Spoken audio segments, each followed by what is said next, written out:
E aí, tudo bem com você? Seja muito bem-vindo a mais um vídeo no nosso canal. Meu nome é Francisco Henrique e hoje nós vamos ler os capítulos 8, 9 e 10 de Números. Nós estamos fazendo hoje 89 dias que começamos o nosso plano de leitura, começamos aqui o propósito. E assim, eu já falo logo, se você ainda não se inscreveu no canal, participa junto com a gente ou tem interesse de participar, é só você se inscrever no canal e ativar o sininho para receber os vídeos todos os dias. Se você gosta do canal, se você gosta das leituras diárias, é muito simples a forma que você tem assim para, contribuir, para, incentivar ou, propagar, não sei. É só dar um gostei. Se você der um gostei aí, você ajuda muito o canal, tá bom? Eu fico muito feliz com isso. Se possível for, também compartilhe com alguém, assim você vai estar abençoando outra vida, tá bom? Pois então, vamos orar para a gente iniciar a leitura de hoje. Senhor, meu Deus e eterno Pai, mais uma vez te agradecemos por tudo que o Senhor tem feito por cada um de nós, te agradecemos por termos mais essa oportunidade de estar lendo a Tua Palavra. Em nome de Jesus, guia-nos, que a leitura seja produtiva, que a leitura seja boa, que em nome de Jesus a gente venha guardar ela no nosso coração. Que te pedimos e te agradecemos em nome de Jesus. Amém. Então vamos lá. Capítulo 8 de Números recebe um título assim: A preparação das lâmpadas. Verso 1. O Senhor disse a Moisés: Dê as seguintes instruções a Arão. Quando você colocar as 7 lâmpadas, posicione-as de modo que iluminem o espaço à frente do tabernáculo. Arão seguiu essa instrução. Posicionou as 7 lâmpadas de modo que iluminassem o espaço à frente do candelabro, conforme o Senhor havia ordenado a Moisés. O candelabro todo, desde a base até as flores, era de ouro batido. Foi feito exatamente de acordo com o modelo que o Senhor havia mostrado a Moisés. Pronto, agora nós vamos para o versículo 5, que recebe o título: A consagração dos levitas. Versículo 5. O Senhor disse a Moisés: Agora separe os levitas do restante dos israelitas e torne-os cerimonialmente puros. Para isso você aspergirá sobre eles água de purificação e os fará raspar todo o corpo e lavar as roupas. Assim estarão cerimonialmente puros. Instrua-os a trazerem um novilho e uma oferta de cereal de farinha da melhor qualidade, umedecida com azeite, junto com outro novilho com oferta pelo pecado. Reúna toda a comunidade de Israel e apresente os levitas à entrada da tenda do encontro. Quando você trouxer os levitas diante do Senhor, os israelitas colocarão as mãos sobre eles. Com as mãos levantadas, Arão apresentará os levitas ao Senhor, como oferta especial dos israelitas, e desse modo os consagrará ao serviço do Senhor. Em seguida, os levitas colocarão as mãos sobre a cabeça dos novilhos. Você sacrificará um novilho ao Senhor como oferta pelo pecado e o outro como holocausto, a fim de fazer expiação pelos levitas. Coloque os levitas em pé diante de Arão e de seus filhos, e com as mãos levantadas, apresente-os como oferta especial para o Senhor. Assim você separará os levitas do restante dos israelitas, e os levitas serão meus. Depois disso, eles entrarão na tenda do encontro para realizar o trabalho deles, pois você os purificou e os apresentou com oferta especial. Dentre todos os israelitas, os levitas são reservados para mim. Tomei-os para mim em lugar de todos os filhos mais velhos dos israelitas. Tomei os levitas como seus substitutos, pois todos os filhos mais velhos e todos os machos das primeiras crias dos animais em Israel são meus. E os separei para mim no dia em que feri mortalmente todos os filhos mais velhos dos egípcios e os machos das primeiras crias de seus animais. Sim, tomei para mim os levitas em lugar de todos os filhos mais velhos de Israel. E dentre todos os israelitas, designei os levitas para Arão e seus filhos. Eles servirão na tenda do encontro em favor dos israelitas e oferecerão sacrifícios para fazer expiação pelo povo, de modo que nenhuma praga os atinja quando se aproximarem do santuário. Assim Moisés, Arão e toda a comunidade de Israel consagraram os levitas, seguindo todas as instruções que o Senhor deu a Moisés. Os levitas se purificaram e lavaram as roupas. E Arão os apresentou ao Senhor com uma oferta especial. Em seguida ofereceram um sacrifício e fez expiação por eles. Em seguida ofereceu um sacrifício e fez expiação por eles, a fim de purificá-los. Depois disso, os levitas entraram na tenda do encontro para realizar as suas tarefas como assistentes de Arão e seus filhos. Assim fizeram tudo que o Senhor havia ordenado a Moisés a respeito dos levitas. O Senhor também disse a Moisés: dê a seguinte instrução aos levitas: começarão a servir na tenda do encontro aos 25 anos e deixarão o serviço aos 50 anos. Depois que deixarem o serviço, ajudarão seus colegas levitas no trabalho de cuidar da tenda do encontro, mas não realizarão mais as cerimônias. Assim você designará as funções dos levitas. Pronto, meus irmãos. Agora nós terminamos aí no versículo 26, o capítulo 8, e agora nós vamos para o capítulo 9, que recebe o título A Segunda Páscoa. Capítulo 9, verso 1. No primeiro mês do segundo ano, desde a saída de Israel do Egito, o Senhor falou com Moisés no deserto do Sinai e disse: instrua os israelitas a celebrarem a Páscoa no tempo designado, ao entardecer do 14º dia do primeiro mês. Siga todos os meus decretos e estatutos a respeito dessa celebração.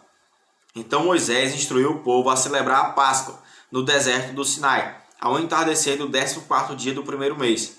Eles celebraram a festa ali, conforme o Senhor havia ordenado a Moisés. Alguns dos homens, porém, estavam cerimonialmente impuros por terem tocado num cadáver, e não puderam celebrar a Páscoa naquele dia. Eles se dirigiram a Moisés e Arão no mesmo dia e disseram: ficamos cerimonialmente impuros, pois tocamos no cadáver. Mas por que estamos impedidos de apresentar ofertas do Senhor, a oferta do Senhor no devido tempo com os demais israelitas? Moisés respondeu: esperem aqui até eu receber instruções do Senhor para vocês. Então o Senhor disse a Moisés: dê as seguintes instruções ao povo de Israel.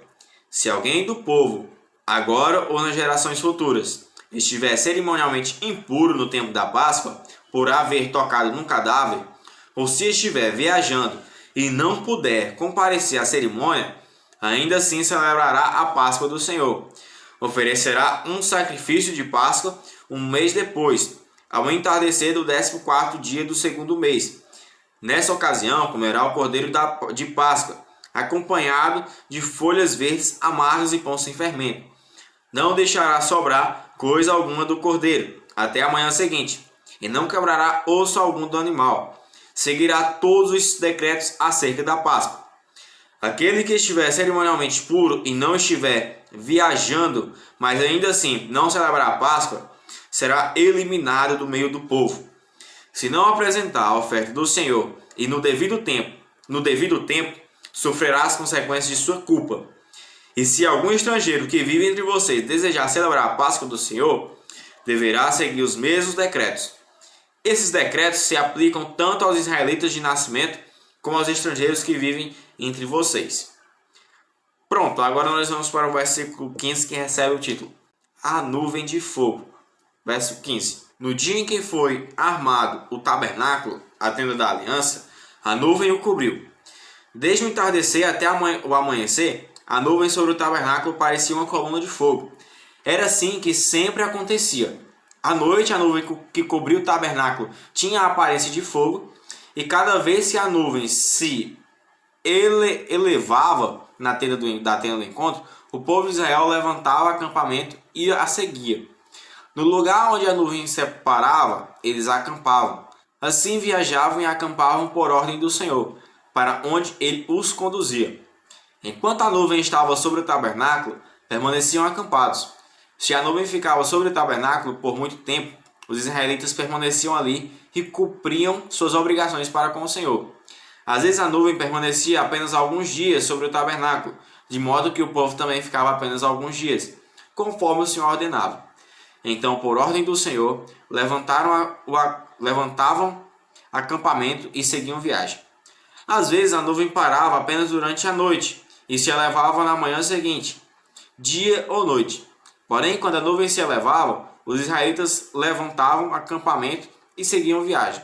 Se a nuvem permanecia sobre o tabernáculo por 2 dias, um mês ou um ano, ficavam acampados e não seguiam viagem. Mas assim que a nuvem se elevava, levantavam acampamento e seguiam viagem. Com isso, acampavam por ordem do Senhor e viajavam por ordem do Senhor, e cumpriam tudo o que o Senhor lhes ordenava por meio de Moisés. Pronto, meus irmãos, encerramos aí no versículo 23, o capítulo 9 de Números. Agora nós vamos para o capítulo 10, que recebe um título assim: As trombetas de prata. Versículo 1 do capítulo 10. O Senhor também disse a Moisés: Faça 2 trombetas de prata batida. Com elas você chamará a comunidade para se reunir e dará o sinal para levantar acampamento. Quando as 2 trombetas soarem, todos se reunirão diante de você à entrada da tenda do encontro. Se apenas uma trombeta soar, somente os líderes, os chefes dos clãs de Israel, se apresentarão a você. Quando o sinal para seguir viagem soar, as tribos acampadas do lado leste levantarão acampamento e avançarão. Quando o sinal soar pela segunda vez, as tribos acampadas do lado sul virão em seguida. Mande soar 2 toques curtos para indicar que devem partir. Mas quando convocar o povo para uma reunião sagrada, mande soar um toque diferente. Apenas os sacerdotes, os descendentes de Arão, tocarão as trombetas. Essa é uma lei permanente para vocês, a ser cumprida de geração em geração. Quando chegarem à sua própria terra e guerrearem contra os inimigos que os atacarem, usem as trombetas para soar o alarme. Então o Senhor, seu Deus, se lembrará de vocês e os livrará de seus inimigos. Façam soar as trombetas também em ocasiões alegres, nas festas anuais e no começo de cada mês, e toquem as trombetas ao apresentarem holocaustos e ofertas de paz. As trombetas lhes servirão de recordação diante de seu Deus. Eu sou o Senhor, seu Deus. Pronto, agora nós vamos para o versículo 11, que tem um título assim: Os israelitas deixam o Sinai. Verso 11. No segundo ano, desde a saída de Israel do Egito, no 20º dia do segundo mês, a nuvem se elevou acima do tabernáculo da aliança. Então os israelitas saíram do deserto do Sinai e viajaram por um lugar para outro, até a nuvem pousar no deserto de Parã. Da primeira vez que o povo partiu, seguindo as instruções do Senhor a Moisés, o exército da tribo de Judá foi à frente. Marchava atrás de sua bandeira, e seu comandante era Naasson, filho de Aminadab. Em seguida vieram os exércitos da tribo de Issacar, comandado por Natanael, filho de Zuar, e o exército da tribo de Zebulon, comandado por Eliabe, filho de Elon. O tabernáculo foi desmontado, e os levitas das divisões Gersonita e Meratita vieram na sequência, carregando o tabernáculo. O exército de Ruben veio depois, marchando atrás de sua bandeira. Seu comandante era Eliú, filho de Sedur. Em seguida vieram o exército da tribo de Simeão, comandado por Selumiel, filho de Zurizadai, e o exército da tribo de Gad, comandado por Eliasaf, filho de Deuel. Então vieram os levitas da divisão coatita, carregando os objetos sagrados. Antes que o povo chegasse ao próximo acampamento, o tabernáculo deveria estar armado em seu novo local. O exército de Efraim veio depois, marchando atrás de sua bandeira, comandado por Elisama, filho de Amiúde. Em seguida, vieram o exército da tribo de Manassés, comandado por Gamaliel, filho de Pedazur, e o exército da tribo de Benjamim, comandado por Abidã, filho de Gideone. O exército de Dan veio por último, marchando atrás de sua bandeira e formando a retaguarda de todos os acampamentos das tribos. Seu comandante era Aizer, filho de Amizadai. Em seguida vieram o exército da tribo de Aser, comandado por Pagiel, filho de Ocrã, e o exército da tribo de Naphtali, comandado por Aira, filho de Enã. Era nessa sequência que os israelitas marchavam, exército após exército. Moisés disse ao seu cunhado, Obabe, filho do midianita Reuel: Estamos a caminho do lugar que o Senhor nos prometeu, pois ele disse: Eu darei a vocês. Venha conosco e o trataremos bem, pois o Senhor prometeu boas coisas a Israel. Não irei, respondeu Albabe. Preciso voltar para minha própria terra e para minha família. Por favor, não nos deixe, pediu Moisés. Você conhece os lugares do deserto onde poderemos acampar. Venha e seja nosso guia. Se nos acompanhar, compartilharemos com você todas as boas coisas que o Senhor nos der. Depois de partirem do monte do Senhor, marcharam por 3 dias. A arca da aliança do Senhor ia à frente deles para lhes mostrar onde parar e descansar. A cada dia, enquanto seguiam viagem, a nuvem do Senhor permanecia sobre eles.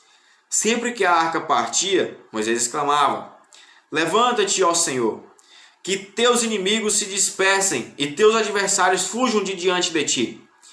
E quando a arca parava, ele dizia: Volta, ó Senhor, aos muitos milhares de Israel. Pronto. Encerramos aí no versículo 36, o capítulo 10 e também a leitura de hoje. Meus irmãos, o que eu tenho a dizer é que o Senhor continua abençoando a vida de vocês, abençoando a minha vida, que a cada dia a gente venha ler com cada vez mais fervor, com cada vez mais ânimo para ler as Escrituras. Tá certo, meus irmãos? É isso. Não se desmotivem, tá bom? Assim, é um pouco repetitivo, é um pouco assim, cansativo, um pouco, mas assim, tem muita coisa aqui que dá pra gente aprender, certo? Assim, talvez se você não for muito a fundo, talvez não seja tão interessante, mas se você for a fundo, nossa, é muito legal, tá bom?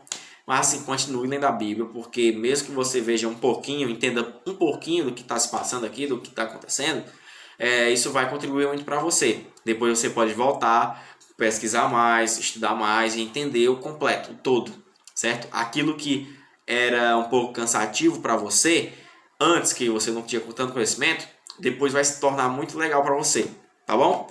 Pois que Deus abençoe vocês, tenham um excelente dia, que tudo seja para a glória do Senhor. Tchau, valeu e a paz do Senhor. Tchau.